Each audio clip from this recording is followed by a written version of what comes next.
Imagine you have exactly 15 minutes. Okay, 15 minutes. Yeah, 15 minutes, 10 basic vocabulary words, and like a soundboard. And your mission is to teach a complete stranger, someone who barely speaks your language, the emotional essence of the biggest human migration and cultural celebration on the planet. Wow. Right. And you have to do it without them getting bored or confused or, just clicking away. I mean, that sounds like an impossible constraint, honestly. Usually when we try to communicate some massive cultural phenomenon, we default to academic lectures or these really dense historical documentaries. You over-explain everything. Exactly. We drown the audience in context. Which is exactly why the document we are tearing apart today is so utterly fascinating. For this deep dive, we're looking at a behind-the-scenes script. Right. It's the raw architectural blueprint for a YouTube News English audio show. Specifically, it's designed for beginner English learners. Which is a very specific audience. Totally.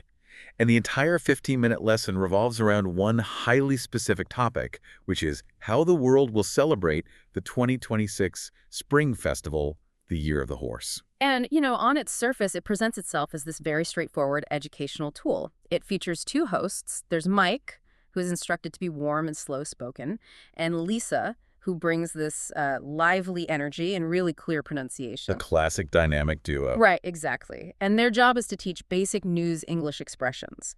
But when you look at the director's notes, the pacing guidelines, the sound design requirements, you realize this is not just a vocabulary quiz. No, not at all. I've actually been thinking of this script as a Trojan horse. Oh, I see what you did there. Yeah, I know. Terrible pun for the Year of the Horse, but it works perfectly.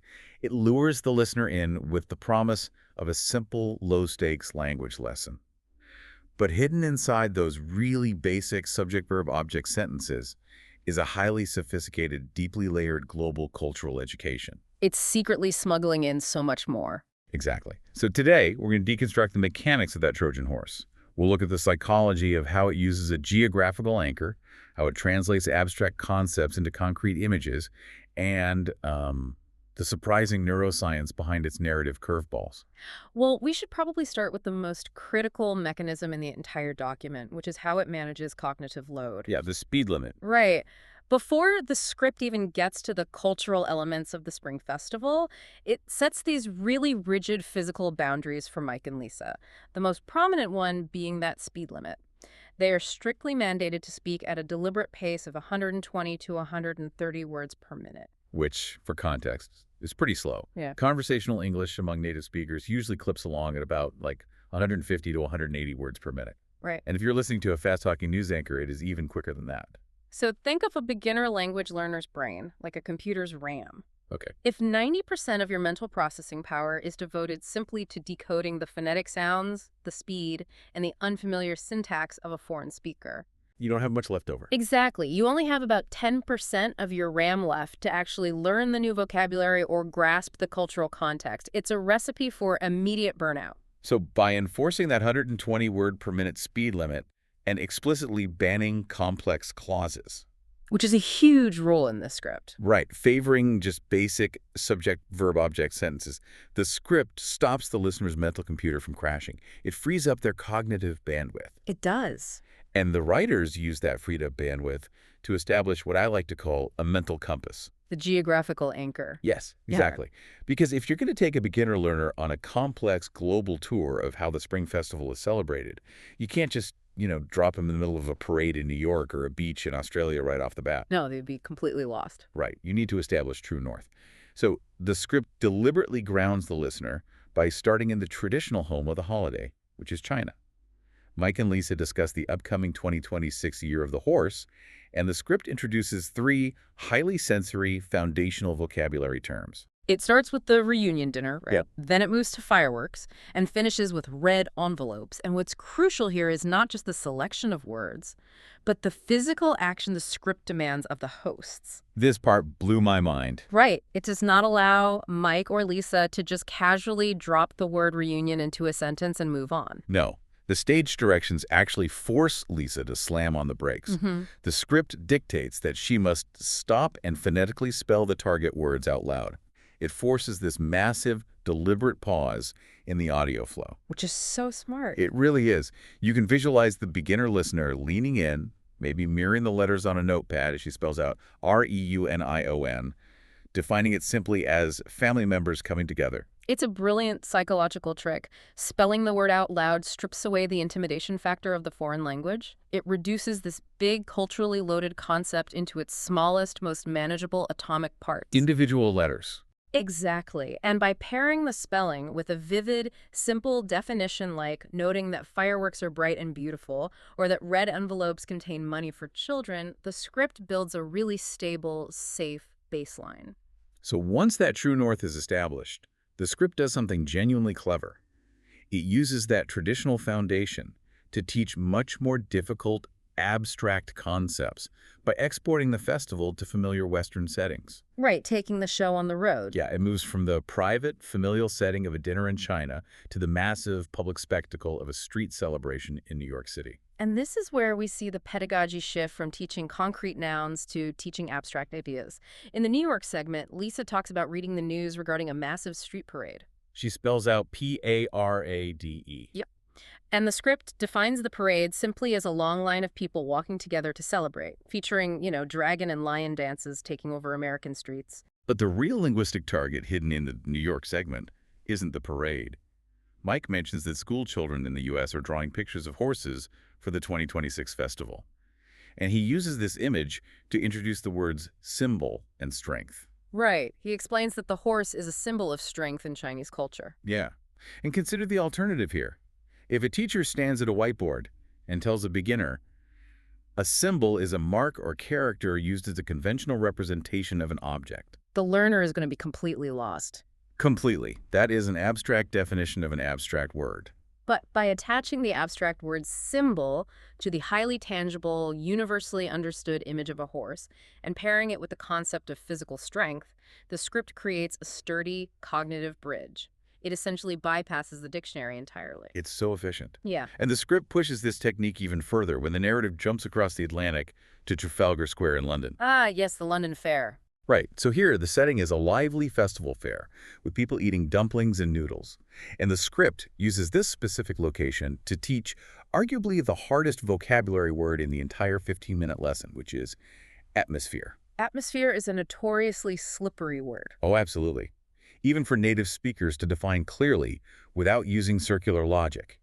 If you've ever tried to explain the culture of a company to a new hire, or the vibe of a neighborhood to a friend moving to your city. It's incredibly hard to put invisible social energy into words. Exactly. So how does the script solve the atmosphere problem?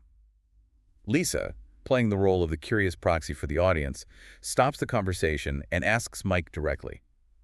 Atmosphere, what is that? And Mike defines it in 4 simple words. How a place feels. It is so elegant. Isn't it? It relies entirely on the mental imagery the script just spent the last minute building. The listener already has a picture in their mind of Trafalgar Square. They can imagine the crowds, the smell of the dumplings, the visual of the dances, the general happiness. A whole vibe. Right. And by defining atmosphere as how a place feels, directly on the heels of that description, the script ensures the learner understands the word on an emotional, sensory level, rather than just a purely academic one. Okay, so I'm tracking with you on the transition from China to New York to London. We're building a schema here. We're moving from wintry, traditional origins to urban, Western environments. Big coats, street parades, city squares. Right. But right after the London segment, the script throws a massive geographical and tonal curveball that completely shatters that schema. It pivots to the Southern Hemisphere. It takes the listener to Australia. It points at a very basic, but often overlooked, geographical reality. February in Australia is the middle of summer. Which means instead of the winter coats and the urban squares we just spent 10 minutes establishing, the script suddenly introduces a sunny beach party. Yeah. We're talking about traditional Chinese dragon dances happening right there on the warm sand. Quite the visual contrast. Yeah. And Lisa asks if kids still get red envelopes on the beach. And Mike explains that many people adapt to the environment by giving small gifts instead. And this is where the script reveals its deep understanding of how human memory actually functions. Wait, okay, I have to push back on this a little bit. Sure. If the whole point of the first half of the script, the deliberate speed limit, the careful spelling, the repetition, was to protect the learner's cognitive load and build a stable traditional foundation, isn't this Australian pivot a terrible idea? How so? Well, throwing a summer beach party into a traditional winter festival feels like it would just scramble the learner's mental compass. Doesn't that break the carefully built traditional imagery? It seems counterintuitive, I'll give you that, but it is deeply rooted in the neuroscience of novelty. The human brain is an incredibly efficient predictive machine. Okay. When things remain consistent and predictable, like a continuous string of wintry cityscapes, our attention naturally begins to wane. The brain basically thinks, I understand this pattern, I don't need to expend maximum energy analyzing it anymore. We zone out. Exactly, we zone out. So the sudden appearance of a beach party is designed to short-circuit that prediction. Precisely. Contrast creates memory. Think about a black and white photograph. If there's a single person holding a bright red umbrella in the middle of that gray street, your eye is immediately drawn to it. Yeah, for sure. And it becomes the only thing you remember about the image. The jarring, entirely unexpected visual of a traditional Chinese dragon dance taking place on a sunny Australian beach acts as the red umbrella. Oh, wow. It's a powerful mnemonic device that demands the learner's full attention right as the lesson is wrapping up. That makes a lot of sense. And it serves a narrative purpose, too, by showing that the external physical trappings of the festival can completely change. From freezing temperatures in New York to blistering sun in Australia, from traditional red envelopes to modern small gifts, the script forces the listener to look at what does not change. Which leads directly to the core unifying vocabulary word of the entire lesson. Togetherness. Exactly. The external contrast highlights the internal constant. No matter the hemisphere, no matter the weather, the festival's atomic core is family and friends being together. But, all this geographical jumping around and all of these clever cognitive contrasts, they would fall completely flat if the delivery itself felt like a sterile classroom lecture. Oh, absolutely. It would be incredibly dry. Right. And this brings us to what I think is the most underrated aspect of this entire document, the instructions for the audio editor. The sound design. Yes. This is where the script transforms from a piece of paper into auditory theater. And the sound design requirements are meticulously detailed. The script mandates a strict 30% volume rule for all environmental sound effects. 30% exactly. They're designed to create an immersive world, but they are never permitted to compete with the vocal frequencies of Mike and Lisa. Again, protecting that precious cognitive load. But it's the specificity of the sound cues that is so striking to me. The script doesn't just say insert background noise. It maps out precise 10 to 15 second auditory transitions for every single location. It's very intentional. Yeah. When they're establishing that traditional baseline in China, the script calls for soft, traditional music, specifically suggesting elements like the Spring Festival Overture, and that's paired with the faint, distinct pops of fireworks. Then, as the narrative travels, the auditory environment travels right alongside it. When the script shifts to New York City, the traditional music fades out, replaced by the low hum of street traffic and faint honking. It instantly places the listener on a busy American avenue. And when they jump to London, the audio cue is 2 to 3 deep, resonant chimes of a clock bell, simulating Big Ben. You don't even need Mike to say London. Your brain hears the bell and teleports you there. Yeah. And finally, for that jarring novelty pivot to Australia, the background noise shifts to the gentle, rhythmic sound of ocean waves and seagulls. It's like we are looking at the practical application of context-dependent memory. Oh, 100%. Psychologists have known for decades that the environment you learn something in becomes attached to the memory of the information itself. Right. The classic example being if you study for a test underwater, you will actually recall the information better if you take the test underwater. Which is wild, but true. And language learning is usually treated as this sterile visual exercise, just staring at black text on a white screen. But by layering these highly specific location-based soundscapes behind the dialogue, the script is completely bypassing rote memorization. It allows the learner to physically feel the context of the words. Exactly. When they learn the word atmosphere, they aren't just hearing a definition, they're simultaneously hearing the actual auditory atmosphere of a London fair. It creates a deeply sticky, multisensory learning environment. All of which builds to the final mechanism of the lesson. Because the script has to stick the landing. It's not enough to just present the information. It has to ensure the listener actually retains it after the audio stops playing. The wrap-up. The wrap-up, yeah. And it's fascinating because it doesn't introduce any new concepts. The music swells, and Mike and Lisa transition into a rapid-fire review of every word they spelled out during the global tour. Reunion, fireworks, Red envelopes, parade, horse, symbol, strength, fair, atmosphere, gifts, togetherness. Right. But notice the pacing. Even in the rapid-fire review, the script mandates a deliberate 1 to 2 second pause between each word. This is an application of spaced repetition and psychological closure. Yes. That pause gives the learner's brain just enough time to retrieve the definition and the sensory memory, the sound of the Big Ben chime, or the visual of the red umbrella on the beach before the next word hits. It's so meticulously planned. Lisa then repeats the core sentence of the episode twice, very slowly. People around the world celebrate the year of the horse. Mike challenges the listeners to use that exact sentence in their real lives, and the script ends with a call to action. Prompting the audience to leave a comment using their newly acquired vocabulary. Right, taking them from passive listeners to active participants. It completely closes the pedagogical loop. It starts with a safe, slow baseline, introduces complex ideas through familiar contexts, uses contrast to solidify memory, wraps it all in immersive audio, and ends with active application. Which brings us to why any of this matters to you, the listener. You might not be a beginner English learner.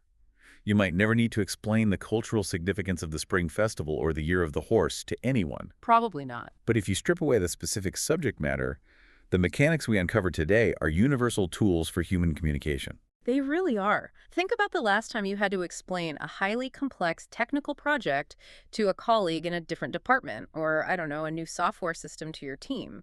Did you drown them in jargon and speed through the explanation? Most of us do. Right. Or did you slow down? Did you establish a mental compass first? Yeah. Did you use vivid, contrasting examples to make the abstract ideas concrete?